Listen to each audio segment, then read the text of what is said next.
வணக்கம். தினமலர்.com மாலை 4 மணி செய்திகள். முக்கிய நிகழ்வுகள். பெங்களூரு பாரதிய ஜனதா அலுவலகம் அருகே குண்டு வெடிப்பு. 8 போலீசார் உட்பட 16 பேர் படுகாயம். பட்ஜெட் கூட்டத்தொடர் முழுவதும் திமுகவினர் சஸ்பெண்ட்.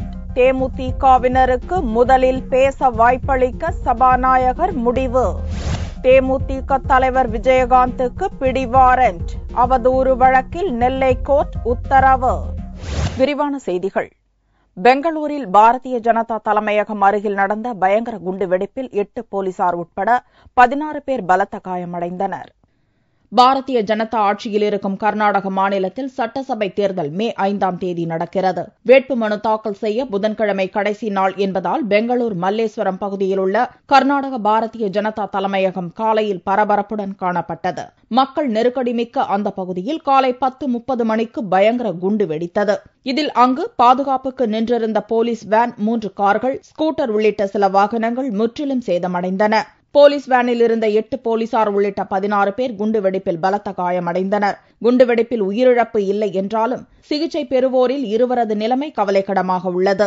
முதலில் இது சதிச்செயல் அல்ல என்றும் காரில் பொருத்தப்பட்டிருந்த கேஸ் சிலிண்டர் வெடித்ததாகவும் தகவல்கள் வெளியாயின.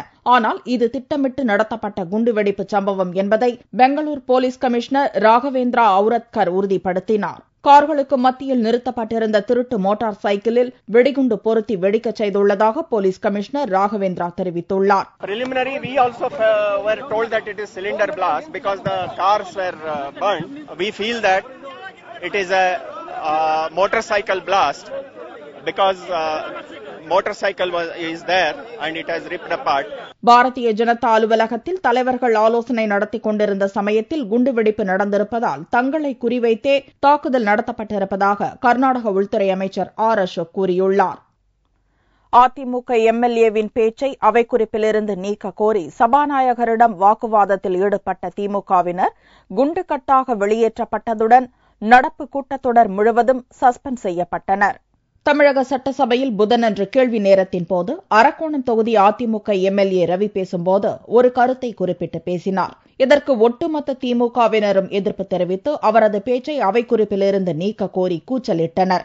ஆனால் அவர் யாருடைய பெயரையும் குறிப்பிட்டு பேசவில்லை என்று கூறிய சபாநாயகர் தனபால் திமுகவினரின் கோரிக்கையை நிராகரித்தார். தொடர்ந்து அவை முன்னவரான நிதியமைச்சர் பன்னீர்செல்வமும் சபாநாயகரின் கருத்தையே வலியுறுத்தினார். அப்போது குறுக்கிட்ட முதல்வர் ஜெயலலிதா திமுக தலைமை பலகீனமாக இருப்பதாகவும் பொதுவான கருத்தை கூறினால் கூட தங்களை கூறுவதாக கற்பனை செய்து கொள்கின்றனர் என்றும் பிரதான எதிர்க்கட்சியும் அப்படித்தான் இருக்கிறது என்றும் பேசினார். இதையடுத்து சபாநாயகர் தனபால் பலமுறை எச்சரித்தும் திமுகவினர் எழுந்து நின்றபடியே கூச்சலிட்டுக் கொண்டிருந்தனர். இதையடுத்து திமுகவினர் அனைவரையும் வெளியேற்றும்படி சபாநாயகர் உத்தரவிட்டார்.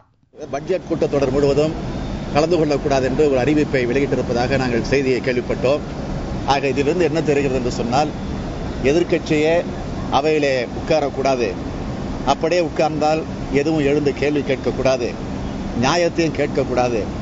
ஆக ஒரு சர்வாதிகார தன்மையோடு அவைத்தலைவர் அவர்கள் இந்த சபையை நடத்தி கொண்டிருக்கிறார்.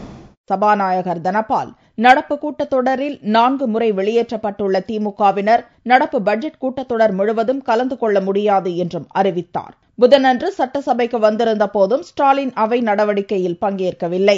திமுக எம்எல்ஏக்களில் கட்சித் தலைவர் கருணாநிதியும் அவை நடவடிக்கையில் பங்கேற்கவில்லை என்பது குறிப்பிடத்தக்கது. தமிழக முதல்வர் மற்றும் காங்கிரஸ், கம்யூனிஸ்ட் உள்ளிட்ட கட்சியினரின் வேண்டுகோளை ஏற்று தேமுதிகவினரை முதலில் பேச அழைப்பதாக சபாநாயகர் தனபால் அறிவித்துள்ளார். தமிழக சட்டசபையில் மானிய கோரிக்கை மீதான விவாதத்தின் போது பிரதான எதிர்க்கட்சியான தேமுதிகவினர் முதலில் பேச அழைக்கப்படுவது வழக்கம். ஆனால் தேமுதிகவினர் சபையில் பேசிவிட்டு வெளிநடப்பு செய்து வந்தனர். இந்நிலையில் தேமுதிகவினரை முதலில் பேச அழைப்பது தனது அதிகாரத்திற்குட்பட்டது என்று கூறி சபாநாயகர் முதலில் பேச அழைக்க மறுத்தார். இதனால் செவ்வாயன்று வெளிநடப்பு செய்த தேமுதிகவினர் சபை நடவடிக்கையில் பங்கேற்கப் போவதில்லை என்றும் அறிவித்தனர். இந்நிலையில் புதனன்று இந்திய கம்யூனிஸ்ட், மார்க்சிஸ்ட், காங்கிரஸ் கட்சி உறுப்பினர்கள் சபை மரபுப்படி தேமுதிகவினரை முதலில் பேச அழைக்குமாறு மீண்டும் கோரிக்கை விடுத்தனர். முதல்வர் ஜெயலலிதாவும் தேமுதிகவினர் மீதான நிலைப்பாட்டை மறுபரிசீலனை செய்ய வேண்டுகோள் விடுத்தார். இதையடுத்து சபாநாயகர் தனபால் தேமுதிகவினருக்கு புதன்கிழமை முதலில் பேச வாய்ப்பு தருவதாகவும் அதை சரியான முறையில் பயன்படுத்திக் கொள்ள வேண்டும் என்றும் அறிவித்தார். புதன்கிழமையன்று கூட்டத்தொடர் முழுவதும் திமுகவினர் சஸ்பெண்ட் செய்யப்பட்டுள்ள நிலையில் தேமுதிகவினர் உள்ளே அழைக்கப்பட்டுள்ளனர் என்பது குறிப்பிடத்தக்கது. அமுதம், அங்காடி மற்றும் கூட்டுறவு நியாய விலை கடைகளில் 1 கிலோ அரிசி 20 ரூபாய்க்கு விற்கும் திட்டத்தை சென்னையில் முதல்வர் ஜெயலலிதா துவக்கி வைத்தார். நடுத்தர மக்கள் பயன்பெறவும் வெளிச்சந்தைகளில் விலைவாசி உயர்வை கட்டுப்படுத்தும் நடவடிக்கையாகவும் 1 கிலோ அரிசி 20 ரூபாய்க்கு வழங்கப்படும் என சட்டசபையில் முதல்வர் ஜெயலலிதா அறிவித்திருந்தார். இதன்படி அமுதம் அங்காடிகளிலும் கூட்டுறவு நியாய விலை கடைகளிலும் இத்திட்டம் துவக்கப்பட்டுள்ளது. சென்னை நந்தனம் அமுதம் கூட்டுறவு அங்காடியில் புதன்கிழமையன்று 7 பயனாளிகளுக்கு அரிசி வழங்கி இத்திட்டத்தை முதல்வர் ஜெயலலிதா துவக்கி வைத்தார். மார்க்கெட்டில் அரிசி விலை 40 ரூபா 50 ரூபா இருக்கிறதுனால தமிழக முதல்வர் இன்னைக்கு 20 ரூபாய்க்கு நல்ல தரமான அரிசி கொடுக்குறாங்க. இது ரெகுலராக கொடுத்துட்டு தான் ரொம்ப சௌரியமா இருக்கும். எங்களுக்கு நடுத்தர மக்களுக்கு கொஞ்சம் கஷ்டம் இல்லாமல் ஜீவனம் பண்றதுக்கு வழி இருக்கும். இத்திட்டத்துக்காக 25 கோடி ரூபாய் நிதி ஒதுக்கப்பட்டு 1 லட்சம் டன் அரிசி கொள்முதல் செய்யப்பட்டுள்ளது. 143 கூட்டுறவு பண்டக சாலைகளிலும் 22 அமுதம் அங்காடிகளிலும் இந்த விற்பனை துவங்கியுள்ளது.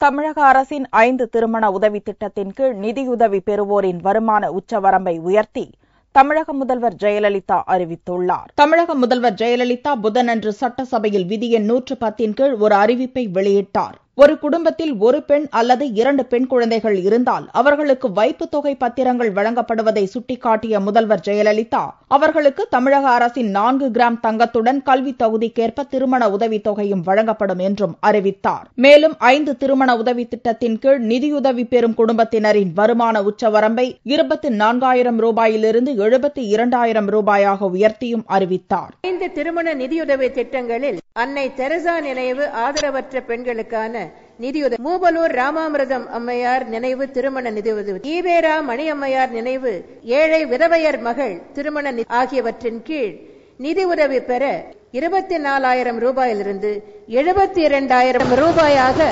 உயர்த்தப்படும் என்பதை மகிழ்ச்சியுடன் தெரிவித்துக் கொள்கிறேன். மேலும் அங்கன்வாடி பணியாளர்களுக்கு வெவ்வேறு நாட்களில் விடுமுறை இருப்பதை மாற்றி அனைவருக்கும் ஞாயிற்றுக்கிழமை விடுமுறை அளிப்பதாகவும் ஞாயிறன்று குழந்தைகளுக்கு வழங்கப்படும் உணவுக்கு பதிலாக சனிக்கிழமையன்றே சமைக்கப்படாத உணவுப் பொருட்கள் வழங்கப்படும் என்றும் முதல்வர் ஜெயலலிதா அறிவித்தார். அங்கன்வாடி மற்றும் சத்துணவு ஊழியர்களின் சிறப்பு ஓய்வூதியம் 1,000 ரூபாயாக வழங்கப்படும் என்றும் முதல்வர் அறிவித்தார். முதல்வர் ஜெயலலிதாவை அவதூறாக பேசிய வழக்கில் ஆஜராகாத தேமுதிக தலைவர் விஜயகாந்துக்கு பிடிவாரண்ட் பிறப்பித்து நெல்லை நீதிமன்றம் உத்தரவிட்டுள்ளது. கடந்த 2012 ஆகஸ்ட் மாதம் பாளையங்கோட்டையில் நடைபெற்ற பொதுக்கூட்டத்தில் தேமுதிக தலைவர் விஜயகாந்த் முதல்வர் ஜெயலலிதாவை அவதூறாக பேசியதாக அதிமுக வக்கீல் முத்துக்கருப்பன் என்பவர் நெல்லை ஏடிஜே 3வது அமர்வு நீதிமன்றத்தில் வழக்கு தொடர்ந்தார். இந்த வழக்கு தொடர்பாக ஏற்கனவே 2 முறை வாய்தாவுக்கு விஜயகாந்த் ஆஜராகாத நிலையில் புதன்கிழமையன்று அவர் கண்டிப்பாக ஆஜராக வேண்டும் என்று நீதிமன்றம் உத்தரவிட்டிருந்தது. ஆனால் சட்டசபை கூட்டத்தொடர் நடப்பதால் விஜயகாந்த் ஆஜராக முடியவில்லை என்று அவரது தரப்பில் நீதிமன்றத்தில் தெரிவிக்கப்பட்டது. இதை ஏற்க மறுத்த நீதிபதி கமலாவதி விஜயகாந்துக்கு பிடிவாரண்ட் பிறப்பித்து உத்தரவிட்டார். வரும் ஜூன் 5ஆம் தேதிக்குள் அவரை கைது செய்து நீதிமன்றத்தில் ஆஜர்படுத்த பாளையங்கோட்டை போலீசாருக்கு உத்தரவு பிறப்பிக்கப்பட்டுள்ளது. விஜயகாந்த் மீது தமிழகம் முழுவதும் 23 மாவட்டங்களில் அவதூறு வழக்குகள் தொடரப்பட்டிருப்பது குறிப்பிடத்தக்கது. பிரபல ஹிந்தி நடிகர் சஞ்சய் தத் சரணடைய மேலும் 4 வாரம் அவகாசம் அளித்து உச்சநீதிமன்றம் உத்தரவிட்டுள்ளது. மும்பை குண்டுவெடிப்பு வழக்கில் பயங்கர ஆயுதங்களை பதுக்கி வைத்திருந்த குற்றத்துக்காக 5 ஆண்டு சிறை தண்டனை பெற்ற சஞ்சய் தத் ஏப்ரல் 18ஆம் தேதி சரணடைந்து சிறைவாசத்தை அனுபவிக்க மார்ச் 21ஆம் தேதி உச்சநீதிமன்றம் உத்தரவிட்டிருந்தது. நிலுவையில் இருக்கும் படப்பிடிப்புகளை முடித்துக் கொடுப்பதற்காக கால அவகாசத்தை 6 மாதம் நீட்டிக்க கோரி உச்சநீதிமன்றத்தில் 2 தினங்களுக்கு முன் சஞ்சய் தத் மனு தாக்கல் செய்தார். இவ்வழக்கில் புதனன்று தீர்ப்பளிக்கப்பட்டது. சஞ்சய் தத்துக்கு கூடுதலாக 4 வாரம் அவகாசம் வழங்கி உத்தரவிட்ட நீதிபதிகள் முழுக்க முழுக்க மனிதநேய அடிப்படையில் கால அவகாசம் வழங்கப்படுவதாக கூறினர். ஆனால் அதன் பிறகு எந்த காலதாமதமும் இல்லாமல் சரணடைய வேண்டும் என்றும் உத்தரவிட்டனர். ஏற்கனவே 1.5 ஆண்டு கால சிறைவாசத்தை அனுபவித்துவிட்ட சஞ்சய் தத் இன்னும் 3.5 ஆண்டு காலம் சிறையில் இருக்க வேண்டியுள்ளது. சிறை தண்டனையிலிருந்து சஞ்சய் தத்தை விடுவிக்க கோரி ஜனாதிபதி மற்றும் மகாராஷ்டிர கவர்னரிடம் மனுக்கள் அளிக்கப்பட்டுள்ள நிலையில் இவற்றின் மீதான முடிவு நிலுவையில் உள்ளது. இதேபோல முதுமையான வயது அடிப்படையில் தண்டனையை நிறுத்தி வைக்க கோரி ஜனாதிபதி மற்றும் மகாராஷ்டிர கவர்னரிடம் கருணை மனுக்கள் தாக்கல் செய்திருந்த மூவருக்கு சரணடையும் கால அவகாசத்தை நீட்டிக்க உச்சநீதிமன்றம் மறுத்துவிட்டது குறிப்பிடத்தக்கது. பிரபல இசையமைப்பாளர் டி. கே. ராமமூர்த்தி மாரடைப்பால் சென்னையில் புதன்கிழமை அதிகாலை காலமானார். பிரபல இசையமைப்பாளர் டி. கே. ராமமூர்த்தி உடல்நலக் குறைவால் தனியார் மருத்துவமனையில் அனுமதிக்கப்பட்டு புதன்கிழமை அதிகாலை மாரடைப்பால் காலமானார். அவருக்கு வயது 92. இவருக்கு 7 மகள்களும் 4 மகன்களும் உள்ளனர். திருச்சியில் 1922ஆம் ஆண்டு பிறந்த டி. கே. ராமமூர்த்தி வயலின் வித்வானாக திகழ்ந்தார். தனித்து பல கச்சேரிகளை நடத்தி வந்த டி. கே. ராமமூர்த்தி சென்னைக்கு வந்து பிரபல இசையமைப்பாளர் விஸ்வநாதனுடன் இணைந்து பணம் என்ற திரைப்படத்திற்கு இசையமைத்தார். இதைத் தொடர்ந்து ஏராளமான சினிமா படங்களுக்கு இவர்கள் இருவரும் சேர்ந்து இசையமைத்து மெல்லிசை மன்னர்கள் என்று புகழ் பெற்றனர். நான் என்ற திரைப்படத்தின் மூலம் டி. கே. ராமமூர்த்தி தனியாக இசையமைக்க ஆரம்பித்து 30 படங்களுக்கு மேலாக இசையமைத்தார். மறைந்த டி. கே. ராமமூர்த்தியின் உடலுக்கு சினிமா துறையைச் சேர்ந்தவர்களும் இசைத்துறையைச் சேர்ந்தவர்களும் திரண்டு வந்து அஞ்சலி செலுத்தினர். ராமமூர்த்தி அவர்கள் காலமாயிட்டாங்க. நம்ம சொல்றதுக்கு இல்ல, ரேடியோ திறந்தா அவங்களோட பாட்டு தான், இசை தான் வந்துட்டே இருக்கும், மறக்க முடியாது. அது மாதிரி அவருக்கான ஒரு இடம் ஒதுக்கி வச்சிட்டாங்க. அவர் புகழ் என்றென்றும் நிலைக்கட்டும். சென்னை ராயப்பேட்டையில் வசித்து வந்த டி. கே. ராமமூர்த்தியின் இறுதிச் சடங்கு வியாழனன்று காலை நடக்கிறது. மதுரையில் தான் செயல்படுத்திய திட்டங்களை அதிமுக அரசு முடக்கி வருவதாக முன்னாள் மத்திய அமைச்சர் அழகிரி குற்றம் சாட்டியுள்ளார். மதுரையில் ரிசர்வ் லைன்ஸ் விரிவாக்கப்பட்ட பகுதியில் உள்ள தபால் அலுவலகத்தின் ரயில் முன்பதிவு சேவை மையத்தை முன்னாள் மத்திய அமைச்சர் அழகிரி துவக்கி வைத்தார். பின்னர் செய்தியாளர்களிடம் பேசிய அவர், மதுரை மாநகராட்சி கூட்டத்தில் திமுக கவுன்சிலர்களை பேச அனுமதிக்காதது கண்டிக்கத்தக்கது என்று கூறினார். மேலும் மத்திய அமைச்சராக இருந்தபோது மதுரைக்கு தான் கொண்டு வந்த பல்வேறு திட்டங்களை அதிமுக அரசு நிறுத்திவிட்டதாக குற்றம் சாட்டினார். அமைச்சராக இருக்கும் போது கொண்டு வந்த ஸ்கீம் எல்லாம் இன்னைக்கு ஒன்னொன்னா நிறுத்திட்டு இருக்காங்க. குறிப்பாக அண்ணா பல்கலைக்கழகம் இங்க கொண்டு வந்தோம், அதையே திருப்பி சென்னைக்கு மாத்திட்டாங்க.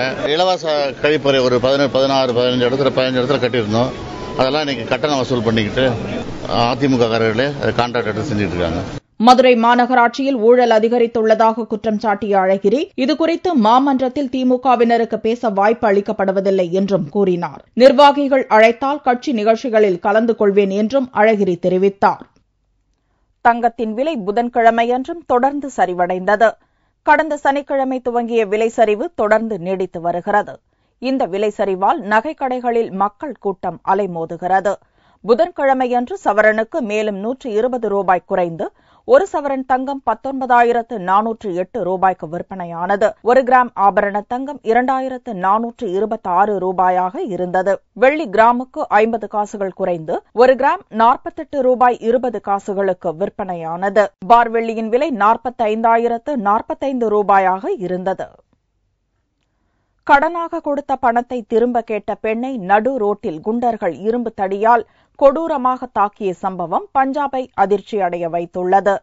பஞ்சாப் மாநிலம் லூதியானாவைச் சேர்ந்தவர் ரீட்டா. இவர் அதே பகுதியைச் சேர்ந்த மனோஜ் என்பவருக்கு 20,000 ரூபாய் கடன் கொடுத்திருந்தார். பணத்தை திரும்ப கேட்டதால் ஆத்திரமடைந்த மனோஜ் அடியாட்களுடன் ரீட்டாவை கொடூரமாக தாக்கினார். இரும்பு கம்பிகளால் மிருகத்தனமாக குண்டர்கள் தாக்கிய போதும் சகோதரி மற்றும் வயதான உறவினரை தவிர வேறு யாரும் ரீட்டாவுக்கு உதவ முன்வரவில்லை.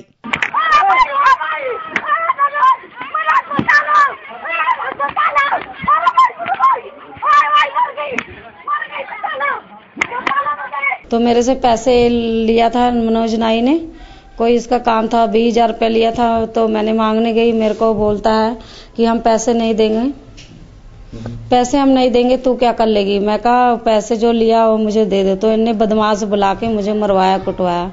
இது தொடர்பாக தகவல் அறிந்த போலீசார் வழக்கு பதிவு செய்து 3 பேரை கைது செய்துள்ளனர். 2 தேடி வருகின்றனர். நூற்றுக்கணக்கானோர் வசிக்கும் குடியிருப்பு பகுதியில் இரும்பு தடி உருட்டு கட்டையால் ஒரு பெண்ணை ரவுடிகள் கண்மூடித்தனமாக தாக்கிய போது யாரும் தட்டி கேட்க வராதது பஞ்சாபில் ரவுடிகள் ராஜ்யம் நடப்பதை தோலுரித்து காட்டுவதாக எதிர்க்கட்சிகளும் மகளிர் அமைப்புகளும் குற்றம் சாட்டியுள்ளன. மீண்டும் செய்திகள் இந்திய நேரப்படி இரவு 8 மணிக்கு. வணக்கம்.